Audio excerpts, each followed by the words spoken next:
ಬೀಸೋ ದೊಣ್ಣೆಯಿಂದ ಪಾರಾದ್ರ Prajwal Revanna. Sudden turn ಪಡೆದುಕೊಂಡ pen drive ಪ್ರಕರಣ.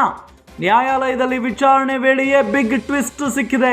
ಪ್ರಜ್ವಲ್ ಮತ್ತು ಮಹಿಳೆಯ ನಡುವಿನ ಒಪ್ಪಿತ ಸಂಬಂಧ. ಪ್ರಜ್ವಲ್ ವಿರುದ್ಧ ಅತ್ಯಾಚಾರ ಆರೋಪ ಸತ್ಯಕ್ಕೆ ದೂರವಾದದ್ದು. ಘಟನೆ ನಡೆದು 4 ವರ್ಷದ ಬಳಿಕ ದೂರು ನೀಡಿದ್ದಾರೆ. ಇದೊಂದು ಒಪ್ಪಿತ ಲೈಂಗಿಕ ಕ್ರಿಯೆ ಅಂತ ಪ್ರಜ್ವಲ್ ಪರ ವಕೀಲರು ಈ ಸಂದರ್ಭದಲ್ಲಿ ವಾದವನ್ನ ಮಂಡನೆ ಮಾಡಿದ್ದಾರೆ. ಹೈಕೋರ್ಟ್ನಲ್ಲಿ ಪ್ರಜ್ವಲ್ ರೇವಣ್ಣ ಸಲ್ಲಿಸಿದ್ದ ಜಾಮೀನು ಅರ್ಜಿ ವಿಚಾರಣೆ ನಡೆಯಿತು. ಮೊದಲು ರೇವಣ್ಣ ವಿರುದ್ಧ ಅತ್ಯಾಚಾರ ಆರೋಪ ಮಾಡಿದ್ರು, ಬಳಿಕ ಪ್ರಜ್ವಲ್ ವಿರುದ್ಧ ಅತ್ಯಾಚಾರ ಆರೋಪ ಮಾಡಿದ್ದಾರೆ. ಅಷ್ಟಕ್ಕೂ 4 ವರ್ಷಗಳ ಹಿಂದೆ 2020ರಲ್ಲಿ ನಡೆದಿರುವಂತಹ ಘಟನೆ ಇದು. 2024ರಲ್ಲಿ ದೂರು ನೀಡಲಾಗಿದೆ. ಇದರ ಉದ್ದೇಶ ಏನು? ಇಷ್ಟು ವಿಳಂಬ ಯಾಕೆ ಮಾಡಲಾಗಿದೆ ಅಂತ ಪ್ರಶ್ನಿಸಿದ್ರು. ಘಟನೆ ನಡೆದೇ ಇಲ್ಲವೇ ಅಂತ ಪ್ರಶ್ನಿಸಿದ್ದಾರೆ ನ್ಯಾಯಾಧೀಶರು.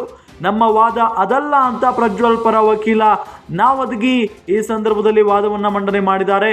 ಘಟನೆ ನಡೆದಿದ್ರೆ ಅದು ಒಪ್ಪಿತ ಲೈಂಗಿಕ ಕ್ರಿಯೆ ಆಗಿರಲಿದೆ. ಒಪ್ಪಿತ ಲೈಂಗಿಕ ಕ್ರಿಯೆ ಅಂತ ಪ್ರಜ್ವಲ್ ಪರ ವಕೀಲರು ಈ ಸಂದರ್ಭದಲ್ಲಿ ವಾದವನ್ನ ಮಂಡನೆ ಮಾಡಿದ್ದಾರೆ. ಸಡನ್ ಟರ್ನ್ ಪಡೆದುಕೊಂಡಿದೆ ಈಗ ಪೆನ್ ಡ್ರೈವ್ ಪ್ರಕರಣ. ಬೀಸೋ ದೊಣ್ಣೆಯಿಂದ ಪಾರಾದ್ರ ಪ್ರಜ್ವಲ್ ರೇವಣ್ಣ ಅನ್ನೋದು ಇಲ್ಲಿ ಗೊತ್ತಾಗ್ತಾ ಇರುವಂತಹ ವಿಚಾರ. ನ್ಯಾಯಾಲಯದಲ್ಲಿ ವಿಚಾರಣೆ ವೇಳೆಯೇ ಬಿಗ್ ಟ್ವಿಸ್ಟ್ ಸಿಕ್ಕಿರುವುದು. ಪ್ರಜ್ವಲ್ ಮತ್ತು ಮಹಿಳೆಯ ನಡುವೆ ಒಪ್ಪಿತ ಸಂಬಂಧ ಇತ್ತು. ಪ್ರಜ್ವಲ್ ವಿರುದ್ಧ ಅತ್ಯಾಚಾರ ಆರೋಪ ಸತ್ಯಕ್ಕೆ ದೂರವಾದದ್ದು.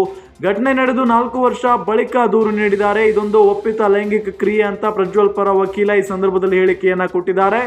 ಅಂದ್ರೆ ವಾದವನ್ನ ಮಂಡನೆ ಮಾಡಿದ್ದಾರೆ. ಹೈಕೋರ್ಟ್ನಲ್ಲಿ ಪ್ರಜ್ವಲ್ ಪರ ವಕೀಲರು ವಾದವನ್ನ ಮಂಡನೆ ಮಾಡಿರುವುದು. ಪ್ರಜ್ವಲ್ ರೇವಣ್ಣ ಸಲ್ಲಿಸಿದ್ದ ಜಾಮೀನು ಅರ್ಜಿ ವಿಚಾರಣೆ ನಡೆಯಿತು. ಮೊದಲು ರೇವಣ್ಣ ವಿರುದ್ಧ ಅತ್ಯಾಚಾರ ಆರೋಪ ಮಾಡ್ತಾರೆ, ಬಳಿಕ ಪ್ರಜ್ವಲ್ ವಿರುದ್ಧ ಅತ್ಯಾಚಾರ ಆರೋಪ ಮಾಡಿದ್ದಾರೆ. ಅಷ್ಟಕ್ಕೂ 4 ವರ್ಷಗಳ ಹಿಂದೆ 2020ರಲ್ಲಿ ನಡೆದಿರುವಂತಹ ಘಟನೆ ಇದು. 2024ರಲ್ಲಿ ದೂರು ನೀಡಲಾಗಿದೆ. ಇದರ ಉದ್ದೇಶ ಏನು? ಇಷ್ಟು ವಿಳಂಬ ಯಾಕೆ ಮಾಡಲಾಗಿದೆ ದೂರು ಕೊಡೋದಕ್ಕೆ ಅಂತ ಪ್ರಶ್ನೆ ಮಾಡ್ತಾರೆ ವಕೀಲರು.